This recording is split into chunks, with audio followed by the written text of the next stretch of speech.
everything I do, it might seem like it's ridiculous, and it is. It is fully ridiculous. It is all based in reality.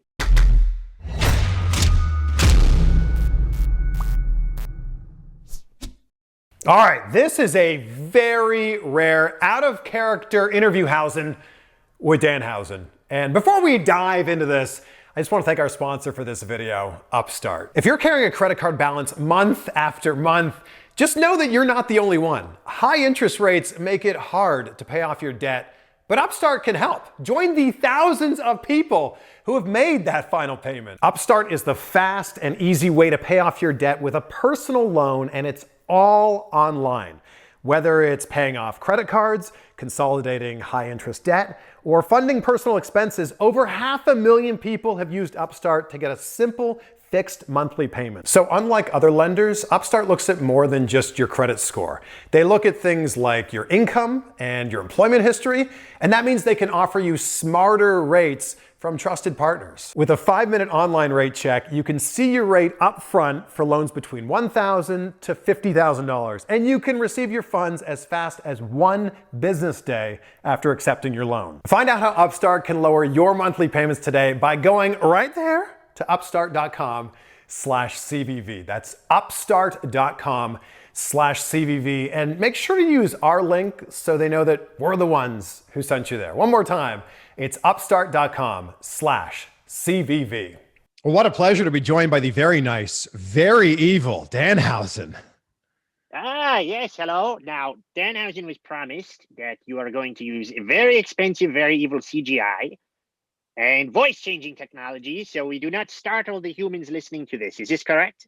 Yeah, this is correct, because you are very nice, but at the same time, you are very evil. And if this is the first time seeing Danhausen, we don't want to scare people. You're right.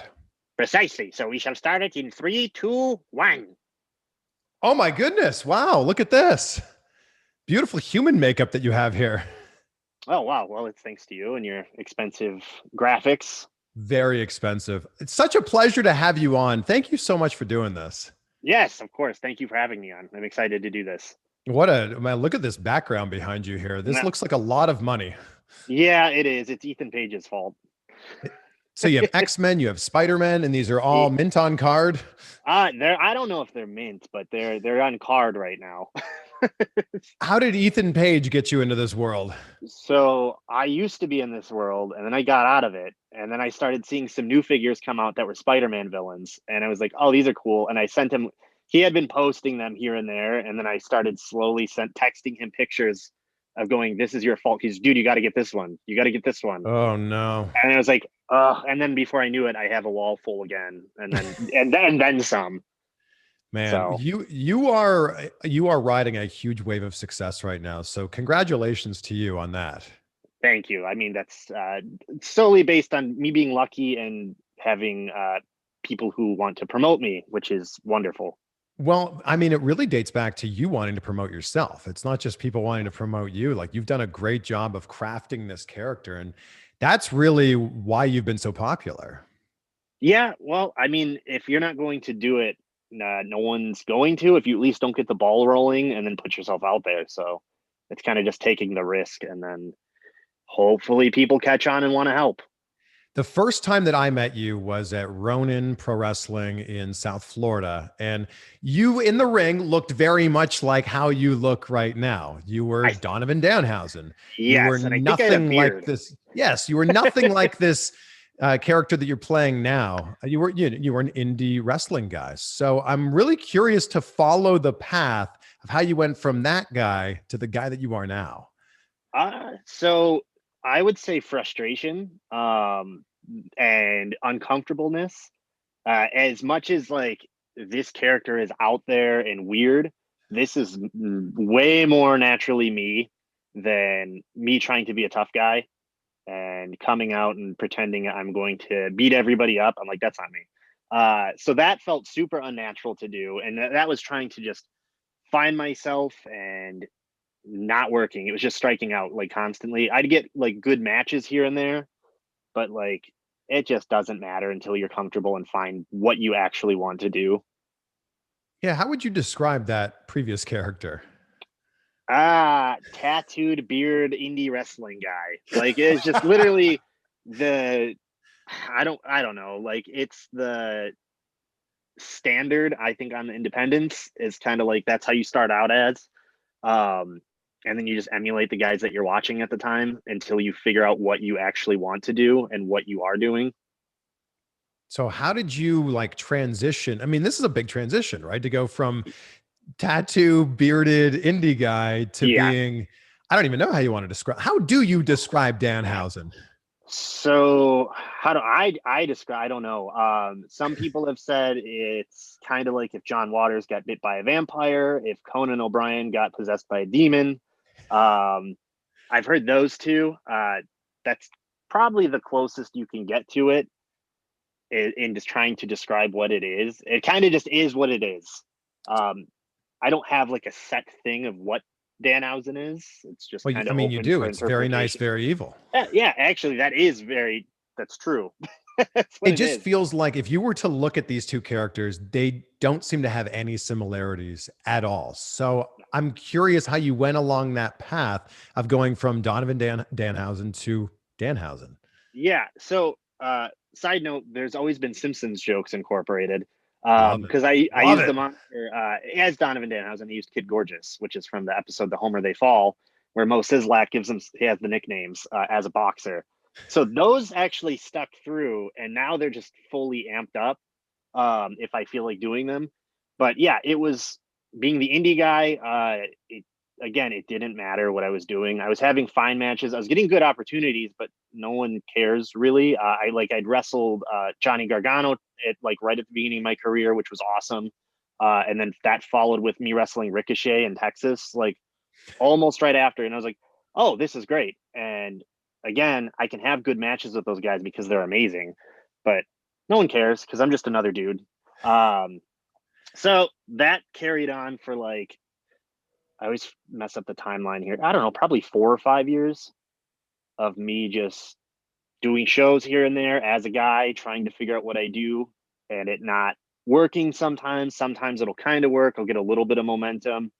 And I always thought that there was something people wanted to like about me. And I don't know if I had it at the time, but I think they were like, oh, there's something here, but it's not Mm. quite here yet. And then I'd moved down to Florida and I discovered that there's not that much of a wrestling scene down there. Uh, Unless which you're signed to NXT or something. exactly, which I thought I was like, oh, there must be like nonstop wrestling all down there. And I was like, nope, this is totally wrong. It's literally just NXT and a few indies here and there. Right. Um, And the indies that are there, no offense, I've been a ring announcer for many of them and a fan for many of them. It's like 100 fans there. yeah, Ronin was very cool though. Ronin Pro Ronan's a Wrestling. great promotion, but I still feel like Ronin should be in front of like 1,000 people because the product's Yes, so damn good. Same with yes, they. Blueprint Pro Wrestling. Like the crowd Yeah, should be huge. And I don't know, maybe it's just oversaturated there. yeah, it's just weird. Every show I've ever done there, I think the most people was Fest Wrestling and Ronin, and it was maybe a couple hundred. And I'm like, these are good shows. They should be, more. Um, but yeah, so that didn't work out. I came back up to Michigan and I started like really, really hammering down on wrestling every week I possibly could, which was weekly at one point. And it was still going nowhere. Didn't feel like I was getting better at wrestling, and I was getting increasingly like frustrated and hurt and losing money. And it got to a point, I want to say, what was it, 2016 or 2017, maybe 2017, where I was like, I'm going to quit because this sucks. Mm.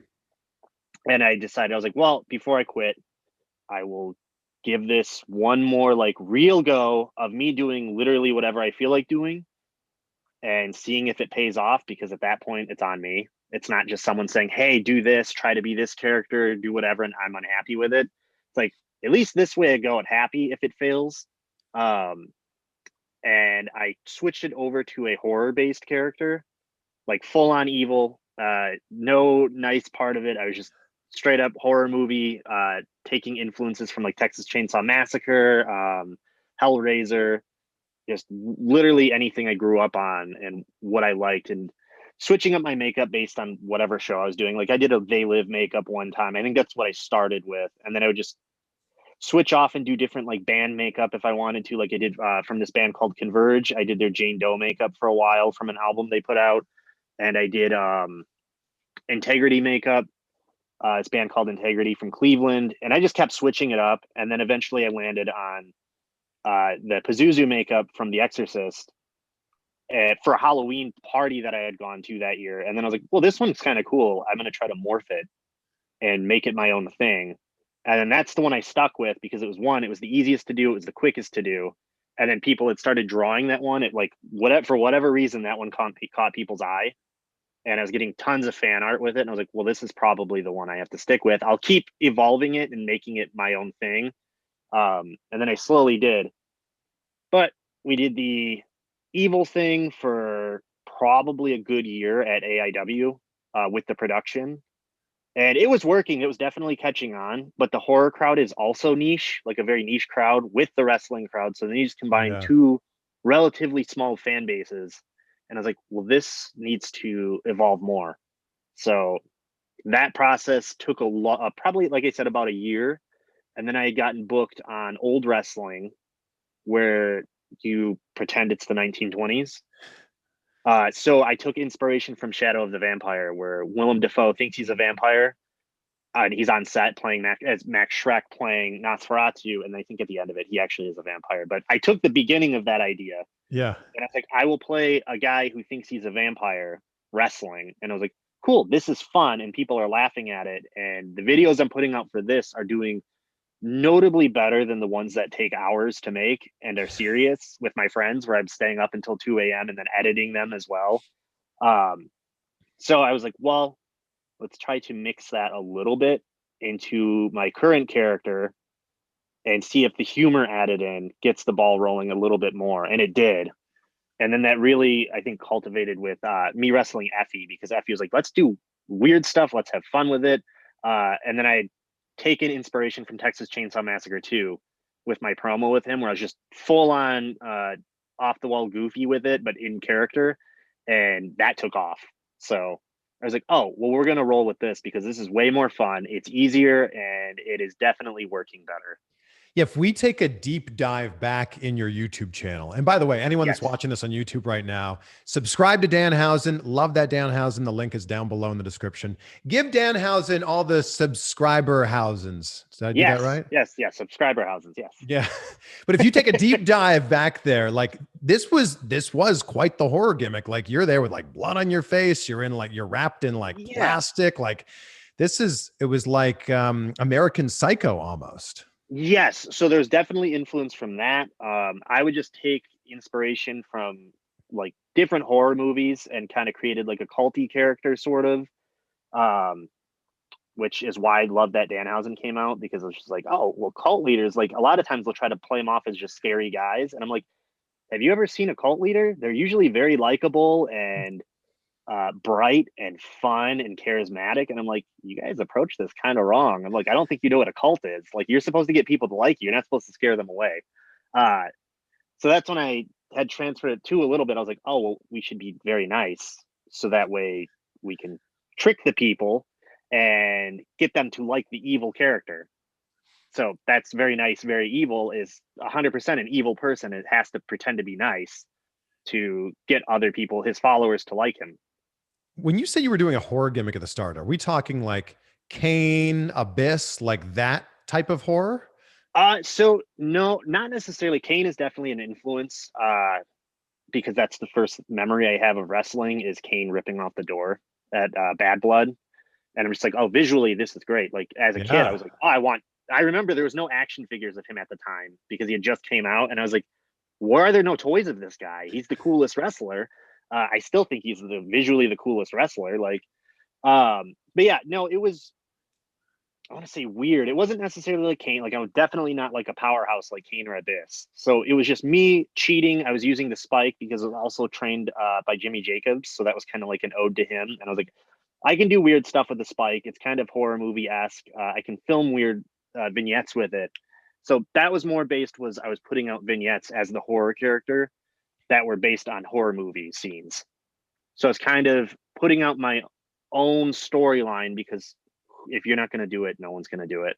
Yeah. in the most part. So I was like, well, this is fun for me. It gives me something to do. I will just throw these videos out there and see how they work. And like I said, they did a little bit, and then I had to kind of evolve it and change it. When you started making this change, did you have any promoters going, what's this new makeup thing you're doing? No, be the guy we usually book. So it's the opposite. They could Oh, see that I had more fun wrestling in the makeup, and I kind of like let loose a little bit because it's kind of like wearing a mask. You don't really feel like yourself. And then I remember, I think John Thorne from AIW was a little iffy on the makeup guys because usually I don't think they are that great. Uh, in experience, like I feel like those guys are usually just whatever. And he was a little iffy on it, but to his credit, he let me do it. And then he's like, "Hey, it works. I'm happy I took the chance." So like he gave me a huge platform, and then Mikey at Black Label Pro really gave me a huge like stepping stone, both of them, to do this character that I really wanted to do. yeah. But here's the thing about indie wrestling is you're going to a new city every weekend. Yeah. You don't have a chance to really build that momentum until you come back to that promotion a few months later. So I feel like every single time you're doing this new makeup gimmick, you're having to start fresh every single time in every single Yep. city. Yeah. And then like a lot of people did know who I was because most of the places I worked for, I was on multiple occasions. So I'd Good. come back with this new thing and they'd be like, "Oh, well, what's going on?" And that's where the commentators' jobs come in. You have to go up to them and be like, "Hey, will you please, talk about this so that way the people watching at home can get it." And then it'll be a little bit harder to translate live, but it is what it is. You just kind of have to put it out there and keep doing it. Even at the beginning, I think the first video that I did was I want to say Cody had just put out the list because I think he just left WWE, and all the indie wrestlers were just putting out lists, like just copying him. So I had done I didn't have makeup at this time, I don't think yet. So I had put out a video of me typing. It was just names, but I had the conspiracy theorist wall with a bunch of photos and promotions of people. And I just had them pan up from me and then pan onto those. And I was like, this is my list. I was like, I didn't want to do the same handprint list that everybody was copying because I was like, oh, this is a great idea. I love the Cody list, but I need to do it in my own way. Yeah. So that was my own way of doing that. And that was the catalyst for this character originally. This character would not work if it wasn't for the internet. Like the No, internet it's fuel to your fire. yeah, it's the only reason I have a career right now. is Twitter and me not being relentless on trying to just make it work. When did you start to realize that it was working? Where was it? I would say when the fan art started really coming in a lot. And then it was like shortly after, I want to say October of, I think October of 2019, I guess, is when I really started getting like, because everyone was like, "Oh, we want the scary guy on the show." So I'd only been doing the funny, like the very nice, very evil version of the character for probably 6 months at that point, and it was slow build. And then October, it was just every weekend, and I was like, I guarantee people are going to think I'm disappearing after October. And I was like, I can't. I was like, I have to make the most of, take advantage of being booked for 3 to 4 times a week during this month, Yeah. and show them that no, I'm not just October guy. I can carry this on, and I did. So that was probably the ball rolling was probably October, where I was like, oh, this works. But what a journey to go from almost quitting wrestling to then getting to a point where you're then quitting your day job so you can just be a pro wrestler. Yes, it's absolutely wild. Because I was a nursing assistant doing 12-hour shifts.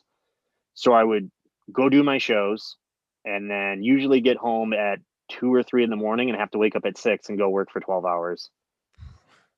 So it was not fun. So it was a huge relief when I was finally able to be making enough money to quit my job. Although you quit your job. You quit it right at the end of 2019? Yep. So like Just 3 in months. time for COVID. Just in time for COVID. So that was a nice, scary little moment there. Yeah, that's But legitimately scary.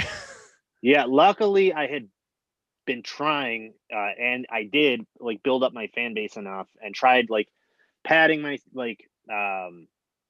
like, I don't know, I guess financial security with like Patreon and everything. And I had gotten like enough on there to where I was like, I can, even if I'm not doing anything, I can live off of this if I'm budgeting well. So luckily my fans were very generous and helped out during that. Cause I got, as soon as everything shut down and all the WrestleMania shows got canceled, my Patreon shot up because people just wanted to support because they knew we couldn't do anything. Oh, wow. That's actually really nice of everybody. Yes, and I hope that I think that was the case for everybody because my pro wrestling tees store also I think shot up at that time, and I think it was just people going, "Hey, we can't go to shows, so we want to support these wrestlers somehow still," Yeah. and that was their way of doing so, which is great. So are you able to have you been taking some bookings now? Here and there, I did. What was it? The October Collective. I came back and did a weekend there. I try to make it count. If I'm going to do something, I want it to count. So I got the most bookings there, and then I did that, and then I took a break. Unless it's Ring of Honor TV, I haven't been taking much. This past couple weeks, I did New South Pro Wrestling in Alabama, but they allowed me to wrestle Mike Bennett, so I was like, "This is great," because I want to prove that I can still do these old matches like I had with Johnny Gargano and Ricochet, but as this character. That's my new goal, is Yeah. to prove that I can do this goofy character, but when it's time to amp it up, I can do that. Well, and I think for people who may have never seen a Danhausen match, like you can go. Like this isn't I just can. this isn't just a goofy, funny character. Like you can work. Well, he's also a maniac, so when it needs the flip needs to be switched, it can be switched, and it's it makes sense. But I think that we're in a world now where you might fall into the category of comedy wrestling. And I think that there's a lot of purists online that would look at that character and go, well, that guy doesn't know how to wrestle. If they watch one of your matches, though, my God. Yeah, no, they'll see that I can. When it's time to go, I can go and I can turn it up.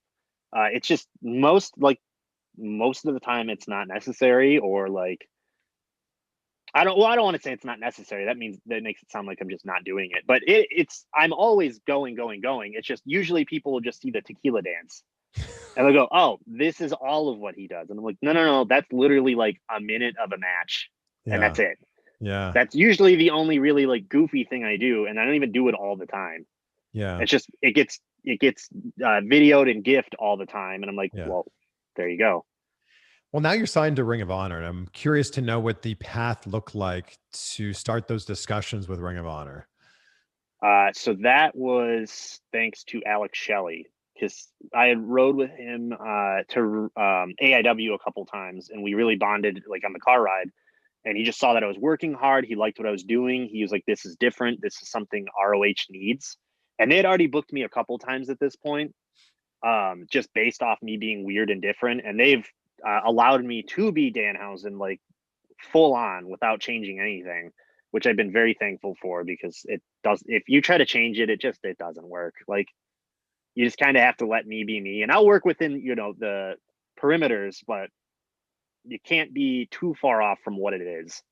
But yeah, so he was like, "Hey, you should sign this guy," and they were like, "Okay." And that was basically it. It was Alex Shelley was like, "Please do this. He's great. Like, I really think you should just do it." And then we talked a little bit and we negotiated, and then that was it. And I can only imagine how much more over Danhausen would be in Ring of Honor if you guys were performing in front of crowds right now. Yeah, because I'd done I think 3 or 4 shows with them in front of the crowd, Yeah. and it did well. Like the first show I ever did with them, I was like, I did the tequila spot, but I'm not allowed to use the music obviously because it's copyright. And I was like, I guess I will try to sing it, and this is either going to be horrible or it's going to work. And it worked. The crowd started singing it with me and got into it, and I think they were taken back by that, and they're like, "Oh, this he just did that, because who would think that would work?" And yeah, that was my first show with them. Was I utilized social media to put out. I was like, "Hey, can I promote that I'm going to be on your show, even though it's a dark match?" I'm like, "Sure, why not?" And then it did really, really well because I don't think anyone was expecting it. And then they also took a group photo with the crew and I was off to the side popping my head in, and that went everywhere. And they had bumped me up to a TV title match with Shane Taylor. So I was like, cool, this is awesome. Here's why I think your character works. I think your character works because you actually have a backstory about who your character is. And I think that there's a lot of wrestlers who just go, well, I'm the guy who wears suits, or I'm the guy who says this. Like, you can dig back into who Danhausen was, when he was born, and what he's all about. Yeah, so that's the other thing. Everything I do, it might seem like it's ridiculous, and it is. It is fully ridiculous. It is all based in reality. Nothing I do is any form of like, I can't actually shoot lightning from my fingers. I can't like, do any of the like supernatural stuff, but the character thinks he can. Even like the tequila spot, I'm hypnotizing the audience to dance and sing with me. And then I get power from their energy, which is, a real thing that's based in reality. You build up from that and you get excited from it. So I'm like, oh, well, this makes sense. No swearing makes sense because it will get you taken off the air usually. If you're like, if you're on radio or whatever, like if someone swears, they get kicked off. Maybe not so much anymore, but same with TV. I was just like, oh, as a character, like he wants to take over television. He wants to take over the world. He wants to be on as many TVs as possible. If I'm not on TV, I can't do that. And if someone's swearing, we'll probably get taken off the air. It'll get cut. So that's the mentality behind that. And then the teeth thing is just, it's a legal way to cheat. Are those actual teeth? I cannot disclose this information. Oh, you probably should have said that in the Danhausen voice. But yeah, so that is just, to me, I can argue with the ref that, well, you already have teeth in your mouth. I'm just putting more of something in there and it's gross and it makes them want to throw up, and then I kick them in the face. Yeah. And I was like, it's not thumbtacks. It's, it's not anything that can actually harm them. It's just gross. And I feel like there's a truth in what you're saying when you say that you just want to be on as many TVs as possible and you want to make as much money as possible. Shouldn't that be everybody's goal in pro wrestling? Yes, it's very based in reality. I would love to be on every single TV, and then make lots and lots of money. So why wouldn't Danhausen? I posted a video recently where Eric Bischoff was talking about, oh, Goldberg just came back to WWE for the money. And all the comments were like, yeah, like water is wet. Like, this is obvious. And I went, yeah, but have you been to a local indie show where some of these people are literally, like you said, losing money to work there? Not everybody is doing this for money. No, but I think you should try to figure out a way to make money doing this if you love it, because then you can make it a job. That's how I've done it. I think the more enthusiastic you are about everything, which I think I've done a pretty good job of showing my enthusiasm for what I'm doing at this point, it helps people want to support you. Yeah. And like I said at the start of the interview, you're riding this huge wave of success right now. You were just on Conan O'Brien's podcast. Like, that's massive. Yes. Yeah. That was the coolest thing. No offense. That was the coolest thing I've ever done so far. Like, yeah. I don't know what's going to touch that for a long time, unless I'm on the actual physical show, which is the next goal. How did you make that happen? So in character and in real life, that's the other thing. Everything I do is genuine too. Like Danhausen loves Conan O'Brien. He looks up to Conan O'Brien. I love Conan O'Brien. I did the old wrestling because he has the skit, which is my favorite, which is old timey baseball, where he does 1920 style baseball in character, but a plane flies by and he yells at it because that's not from the 1920s. And he's just constantly calling out people for having like a Fig Newton bar on them. He's like, oh, an authentic 1920 style Fig Newton bar. But it was just goofy stuff like that where I took that and I was like, I'm going to put this in the character. But I post about it all the time. Fans had saw that there was some sort of contest that I didn't know about where maybe you could submit a question and Conan will answer it. I think that was the contest. I honestly can't remember at this point because it was months and months and months ago and I forgot I'd signed up. And then I randomly got an email from them and it was Conan O'Brien needs a fan or something along those lines. And I was like, oh, what is this? And I looked and they're like, hey, we're interested in talking to you. Do you have time for a Zoom call? And I was like, sure, let's do it. And then I had a Zoom call with the producer, Aaron, who I think goes on all of his trips with him. And we just talked for about 20 minutes. He didn't say what it was for. He just asked me about like what I do, and I told him I'm a wrestler and I'm influenced by Conan O'Brien, rather than really any other wrestler. That's kind of my influence as an entertainer. And he's like, "Oh, so we talked about that forever." And he goes, "Okay, cool. This was great. Thank you." And I was like, "What? Okay." And he was like, Yeah. "Well," I was like, "I don't know what this is for, but I'm excited." He goes, "Yeah, I don't know either." And I think he was obviously lying because he didn't Yeah. want to tell me yet. Then the next day, I got an email saying, "Hey, you did great. We'll be in touch." And I was like, "Okay." I still have no idea what this is for. And then the following day, someone else emailed me and said, "Hey, don't know if anyone told you, but you're going to be talking to Conan O'Brien on Zoom tomorrow. Is that okay?" And I was like, "Yes." I was like, "Yeah." So then they're like, "There's a chance if he talks to fans for a long time, because he'll talk. He's very cool. He's very personable. It could get pushed back." And I was like, "Oh, great." I was like, "Mine's going to get pushed back, and then it's just not going to happen." And then it went right on schedule. They popped up. It was Conan, Matt Gorley, and Sona, and we just talked for 15 minutes. He was super nice. He asked me all about the wrestling stuff, and he was like, "Cool." He said something along. He said he would like to be in the Danhausen lore. He'd like to do something in the future. Who knows if that'll happen?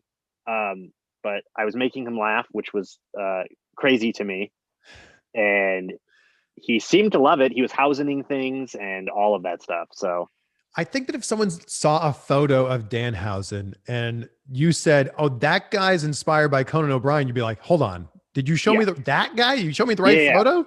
Well, I showed him a photo. I showed all of them a photo of it, and he's like, "Oh, you look like a demonic person." And I told him, people describe me as a demon possessing you. And he started laughing, and yeah. So hopefully that leads to something down the line. We'll see. If not, I still at the very least got to do that.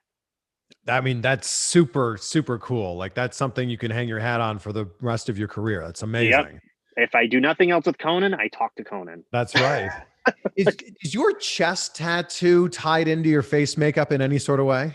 No, but there is one year for Halloween that I did it because I was just messing around with makeup, and I just did my makeup as my chest tattoo. So it's not really tied into it, but They look like they could be in the same world, perhaps. it definitely matches my character. What is the chest tattoo? It's just the general demon. I was like, "Oh, Yeah, let's just a general demon taking up my entire chest, you know. It hurt really bad. It was 3 sessions of me being in the worst pain of my life. Which that's all I could. It's just a demon that hurt my chest super, super bad. It felt like How long have you had that tattoo? 2013, maybe. Yeah, I Okay. think 2013. So a while now. And more importantly, I mean, that's a life-changing tattoo. It changes your look for the rest of your life. Yes, it does. How many years of thought did you put into it? Maybe about a year. Okay. And then I think I instantly regretted it when I was getting it because I was like, "This hurts. I would much rather just not have this." Now it's become sort of a symbol. Like people, it just goes hand in hand with me, which is great. But yeah, at the time I was like, "Oh, if I had to go back in time and not get this, I wouldn't because it hurts so bad."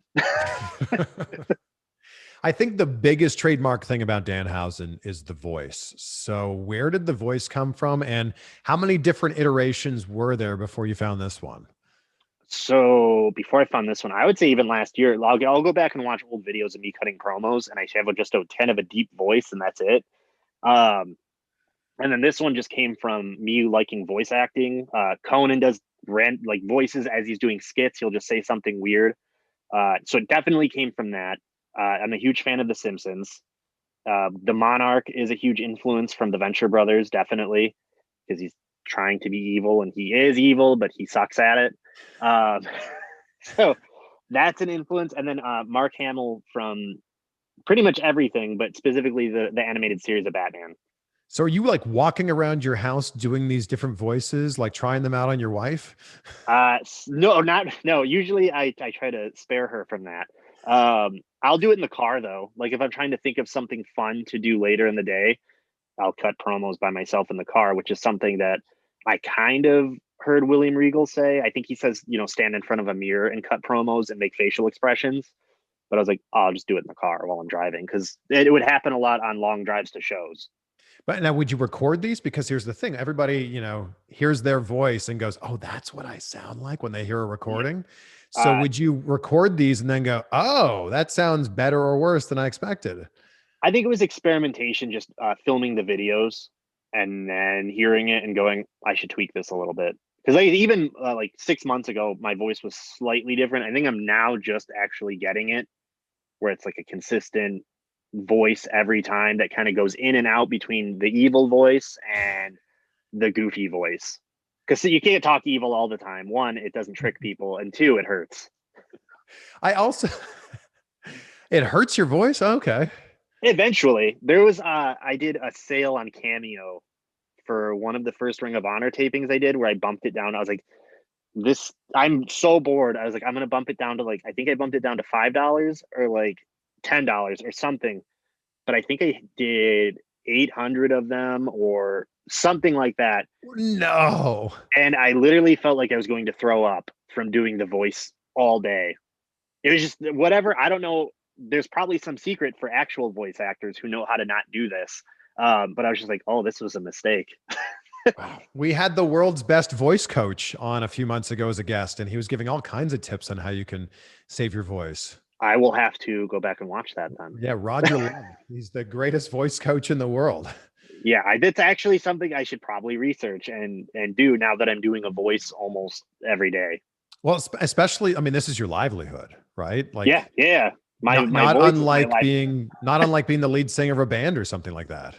Yeah, I've got to protect it at this point. You seriously do. Yeah. I'm wondering like what your family thinks of this character and this voice. I think they love it. Definitely my dad loves it. At least I can hear him watching videos constantly when I'm visiting them. So yeah, I think they're okay with it. Is your dad a wrestling fan? He got me into wrestling. There was one Christmas where we had seen it on TV a few times, and then one Christmas he just got me a wrestling ring, like a WWF Raw Jack's Pacific ring, and I think he got me like Gold Dust and Bret Hart and a few other wrestling toys. And I was like, oh, this is cool. What is this? And he's like, well, we've been watching wrestling, so I got you this. But he's like a horror movie guy. He's a comic guy. He's a metal guy. Like that's where kind of all my character stuff comes from, is just whatever I grew up on that he showed me is what I do now, but amped up to 20. Is your go-to horror film Texas Chainsaw Massacre? That's hard. It's one of them. Like you could list off a few. That's okay. No, yeah. So it's I like watching American Werewolf in London. Just not. It doesn't have to be Halloween. I just like that movie. I can watch it any time of the year. I usually watch it, I think, 4 or 5 times a year. Then there's Texas Chainsaw, and then there's Alien. Those are probably my top 3. And I always describe my old version of my character as Texas Chainsaw Massacre, the original. Yeah. And the new one is Texas Chainsaw Massacre 2. Because it's still it's evil, it's gross, but it's also kind of funny. There's also a certain charm to it where you go, oh, I kind of like these characters, even though they're maniacs. Yeah. I found it interesting in another interview where you said that you were a lapsed fan for a little while, and it was actually CM Punk that brought you back. Yes. I would say it's probably Punk and Cabana that brought me back. So like, Punk brought me back because I had seen snippets here and there of the Straight Edge Society, and I was like, oh, this is cool, because I listen to hardcore, and he was very much doing things from the hardcore punk scene, and I was like, cool, this guy's great. I started, picking it up here and there, and then I stopped probably a little bit. I wasn't seriously watching, but then he got injured, I think, during that, and went to commentary. And he was just doing commentary, and I was like, oh, well, I like him, and he's on the entire show now. So I'm going to watch this whole show, even though I wasn't necessarily interested in it at the time, because he made it interesting to me just by talking. Right. And then I think shortly after that, he feuded with John Cena and did the Nexus thing, and then kind of slowly built up to the whole Best in the World stuff. But at the same time, I was listening to Colt Cabana's podcast. So I was not fully immersed at all in indie wrestling. I'd gone to like one Ring of Honor show, which had, I think, everybody who's signed to WWE at this point now on it, which is very cool. Like I think I saw Generico and Steen and Claudio, and I got to see all the greats like on one show, and then they were gone. But yeah, so I would listen to all these indie wrestlers on Cabana's podcast, and that's how I discovered most of them. And I was like, oh, this is a really, because it was new at the time too. I think he was the like pioneer of that, of like doing those wrestling interviews. And I was like, oh, this is all very, very cool and interesting. I'm gonna listen to these on road trips, and I just couldn't get enough of it. So I'd credit them both definitely for getting me interested in wrestling. And then I even asked Colt Cabana at a show, which was probably horrible of me to do, but I was like, hey, there's the truth, House of Truth, near me. I was like, do you know them? Do you recommend going to this school? He's like, absolutely. So that was kind of like the nudge I needed to finally go. This was before you were a wrestler? Like, you approached him as a fan and asked that? I approached him as a fan at a place called Clash Wrestling. I think I have a photo of me with Colt Cabana. See, what's interesting about this story is you're very successful right now in your career as a wrestler, but you weren't even watching wrestling. I guess this would have been 8-9 years ago. Yeah. It's funny how it sucked you in so much so that you wanted to do it. Yeah. Well, because I never really even knew what I wanted to do. I was just kind of always like floundering, going, I guess I'm going to do nursing stuff. I'm not really super interested in it, but I can do it. And then what did you go to school for? I only went to school for like 2 semesters, and it wasn't for me. I was just like, I don't like this. It's expensive. And the teachers that I had didn't seem like they really wanted to be there. So I didn't want to be there. So yeah, I didn't go for anything. I just was doing my like general studies, and then was like, I'm not going to this anymore. And then when you dropped out, what did you do for work? Oh, I just went and did the nursing assistant, because they train you on site for that. And then if you want to go to school, you can promote yourself to, a nurse tech and then a nurse. So that's what you've been doing your entire career until becoming a full-time wrestler. Pretty much. Yeah. I'd worked at a movie theater for like 5 years prior, from I think I was like 18 or 17 until, I don't know, 22 or 23, something like that. And that's where I met Davis and Camera Boy Nick that I use on screen. Those are legitimately my best friends. I've known them since I worked at the movie theater, and we bonded over nerd stuff like comic books and Simpsons quotes. So they've just been here the whole time. And if I can, I quote unquote share the wealth with them, like if I'm like, yeah, I want to, help you guys and, be on-screen characters, do whatever. We have a natural chemistry with each other. So why not? I need human assistance. So it's like they like Camera Boy Nick films my stuff, and David generally helps me organize things and, do all of that stuff. So it's a joke, but it's also true. I mean, obviously you have the goal of wanting to be on every single TV and make as much money as possible. But what are that's a great Danhausen goal. What are the goals for Donovan Danhausen? So I would genuinely like to be on television more. That would be great. I would like to get some sort of cartoon or TV show that's not wrestling related. I think the Danhausen character can translate over into the mainstream audience. I think the Conan O'Brien interview kind of sort of helps prove that there is some legs for it outside of wrestling if need be. Not that I want to leave wrestling, but I think the better that this character does outside of wrestling, it benefits wrestling. Just the same as The Rock and Cena. The better they do, people are going to go, oh, they're wrestlers. Like maybe not as much with them because they're like super Hollywood superstars. But if I can get a shirt, like I got the shirt in Hot Topic, that's only good for indie wrestlers. Yeah. That benefits them. Like I didn't get that through ROH. I got that through doing so well on Pro Wrestling Tees from promoting myself that when they reached out, they gave them my name. So there's that. I want to just do more mainstream things, because the more money that I can bring in from doing that to the independent shows, the more money all the other wrestlers are going to make, and the more eyes that will be on them. And so whenever I'm at a show, not so much anymore because they're not really happening as much, but prior to the shutdown, I'd always have people in line say, hey, my friend here doesn't like wrestling, but I showed them your videos and they came. And I get that multiple times. I'm like, that's great. That's exactly what I'm trying to do. Yeah. because then they come in, they come in for me and my goofiness or whatever, but they're going to see a Lee Moriarty. They're going to see that's the person I'm thinking of right now. They're going to see like the good wrestlers. They're going to see the athletic wrestlers doing the wrestling thing. Go, oh, this is actually entertaining. This is good. I'm going to come back to this. Yeah. You know. You mentioned The Rock there. I think you mean to say your new friend, The Yes. Rock. my great new celebrity friend. He's so generous with his tweets. I love it. He is. I was not expecting that. So it's going to seem like I forced these now.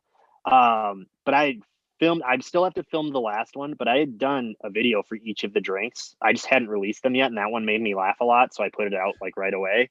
But the goal of it was, once you drink all of the drinks, you become The Rock, I would assume.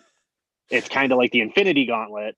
Yeah. But you just become The Rock. Yeah. So each drink I get a power from The Rock. And that time I became Original Rock, who had $7 and a sweater. Yeah, you became Turtleneck and Gold Chain Rock. Yes. So yeah, it's just me being goofy, and I put it out, and then I looked at my phone and I was like, why do I have so many notifications on this one? And I was like, oh, he saw it. And I was like, cool. I was like, also, he definitely saw it because he's talking about PT Cruisers, which was a stupid joke that was at the end of the video. So yeah. I've been so fortunate to be on the receiving end of some of those tweets as well. And the thing that always blows my mind is he doesn't just post a thumbs up or a retweet. He like puts a thoughtful tweet out. And like, this is what makes The Rock so great is he makes the moment about you. He turns the moment around and makes you feel special in that moment. Yeah, no, it was like, oh, cool. I think I made The Rock laugh, which now I've made Conan O'Brien laugh and I've made The Rock laugh, which are two, I would say, comedic geniuses. Yeah.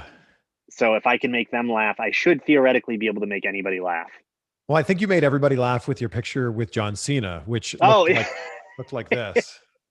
So I did two of those because my friend took the photo and it was just in frame about my same height. And I was like, that's not realistic. I was like, we have to take the photo because his head would be cut off if that was the photo. So I was like, no, we have to take it to where he's definitely taller than me. So we redid that. But yeah, we'll see.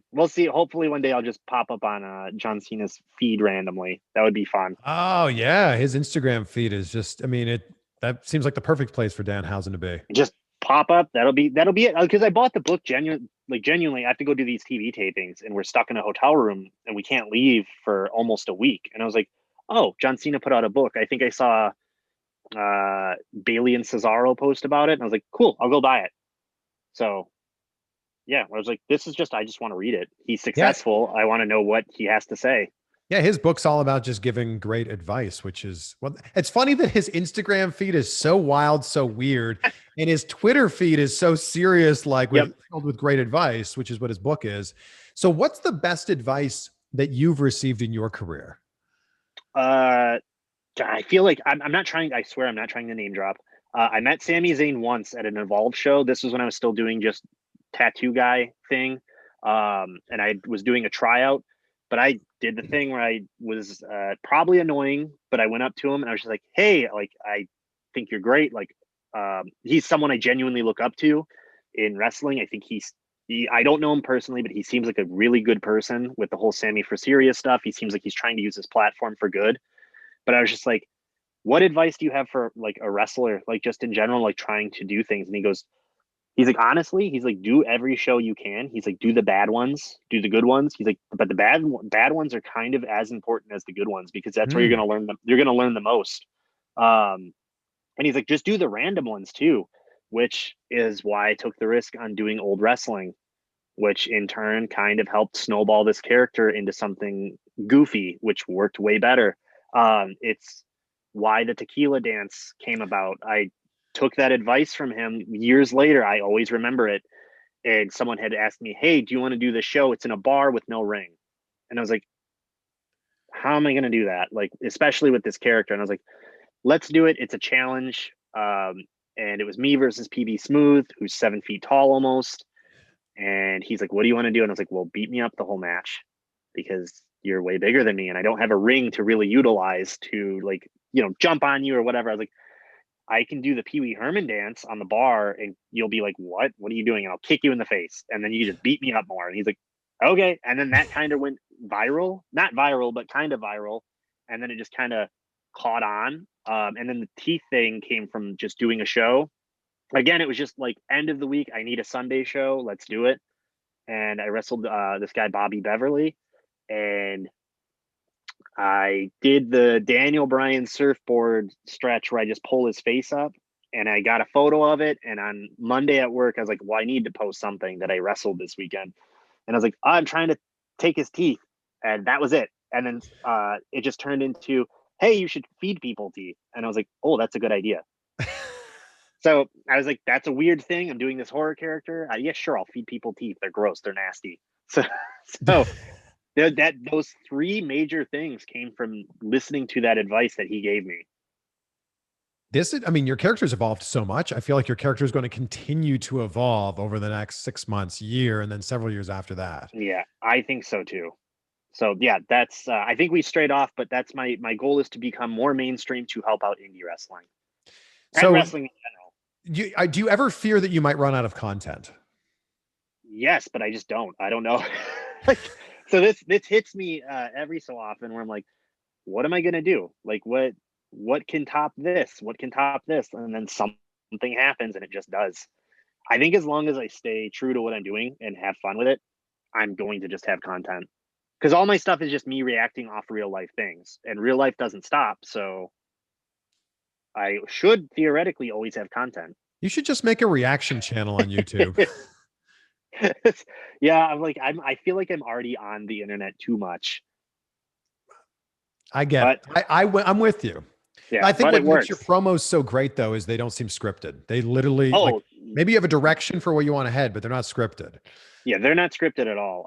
Usually my friends will say, all right, what's the point of this? And I'll go, I don't know. And then I don't know. We're doing like literally the rock ones, for example. I was just like, oh, I drink this one and then I become poor rock. That's it. And I was like, just shoot the video. I will play off. I'll improv it. I try to improv everything that I do. Worst case, I try to do 2 takes. Just because I don't want it to seem like I'm trying to remember to say something, or that's why I try to be very like whatever about it, where I'm just like, I forgot to say this line, but it doesn't matter because if I try to redo this, it's not going to be as good.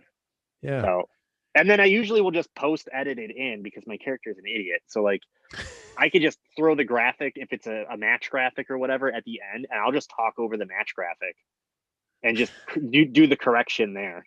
So it just doesn't matter. Like I'm lucky enough to where I've created a character that can look like a fool and get away with it. And it's endearing somehow. How much of that is reflective in your real life? As far as what? As far like as how like you keep saying he's an idiot and he's a goofball. Oh yeah. You know? So I hope I'm not an idiot, but I'm generally just goofy and I don't care. I'm very easygoing and sarcastic, and I generally just do Simpsons jokes or whatever I actually like. So that's just all, like I said, it's me amped up to 20. Because I think the what is it? The Austin saying is turn yourself up to 11. Yeah. That's the best character. And I was like, yeah, wow, we'll see. I was like, I think I can push that further. Let's turn myself up to 20 and be the most ridiculous version of myself. And so far, I think it's done very well. It's doing very well, and it's going to continue to do very well. By the way, I'm a huge Simpsons fan. So what's the Simpsons line that you think you overuse the most? Oh, well, up yours is from Principal Skinner. He says, yells up yours, children. And I use that as just an actual catchphrase. Whoops, my finger slipped. I say that all the time. What else did I say? Yeah, those two, I think. Batman's a scientist. That one doesn't make sense in any scenario, but it changes from day to day. Lisa needs braces. Braces. Dental plan. Yep. I think that used to be my alarm, which is awful. Oh my God. And all plan. Yep. Lisa needs braces. How I used to wake up. That's probably why I'm this Oh, that way. sounds awful. Jeez. We used to go out for all you can eat wings in my hometown, Pickering, Ontario. Yeah. And we would we would always end the day by somehow saying, do these sound like the actions of a man who's had all he could eat? Yeah, it just depends. You ever see a man say goodbye to a shoe? I'll just say that randomly. I don't know. It doesn't that doesn't matter. I try to incorporate those into my ROH graphics as well. Like when they give us the little side plate of what you want to write, they'll usually say, "What do you want on your side plate?" And I will send them the worst things. And they're just like, "Okay." And I'm like, "Sweet. Next month I'm going to try something even dumber." Oh man, I can't wait to see what next month's going to be. I think I have some good ones coming up. Oh I think they're related to Conan and The Rock. One of them I did put Conan Call Me. Hey. And then I think the interview came out like a week or two later. So Yeah.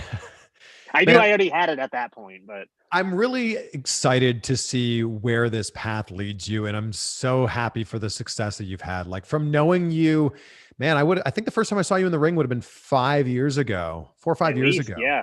Yeah, at least. Because I think we were you were just starting out too, doing your interviews, I believe. Yeah. I moved to Florida in 2015. Yeah. So yeah, I think that it was right around that time. There around the same time. Yeah. Something like that. Yeah. So yeah, I think we both started out like just trying to figure out what we were doing. Yeah, I'm still trying to figure out what I'm doing over here. Me too. It's like nonstop. I don't think people realize it's basically when I wake up, I start working. When I go to sleep, I stop. That's why I asked you, are you going to run out of content? Because like something happens on Twitter every single day, and then I have a new thing. It's amazing. It's been such a pleasure catching up with you and learning more about this character that you have. And I end every interview talking about gratitude. So I'm curious to know, what are 3 things in your life that you're grateful for right now? Yes. My wife, definitely. She is back in Canada with my stepdaughter. She's doing schooling and everything. I stayed here to do TV, and then I had to get my vaccine, which kept me here another 2 weeks. And then I didn't have time to go back in quarantine and do all that business. So she's been holding it down when I get back for about 2.5 months, almost 3 months by herself.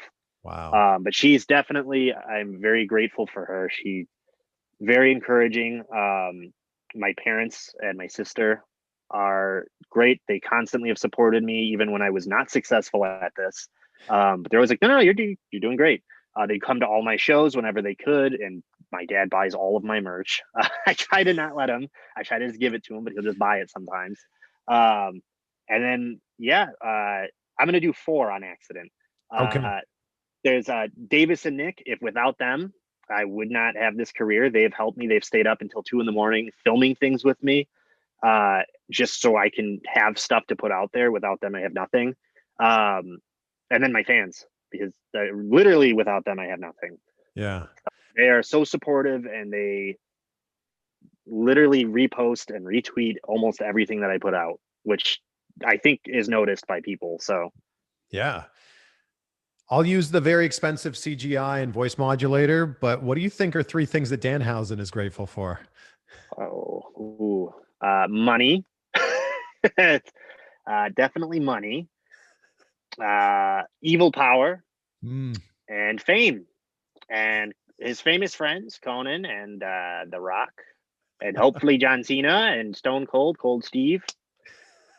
All of them. Man, this has been awesome. Thank you so much. Yes, thank you so much. I appreciate you.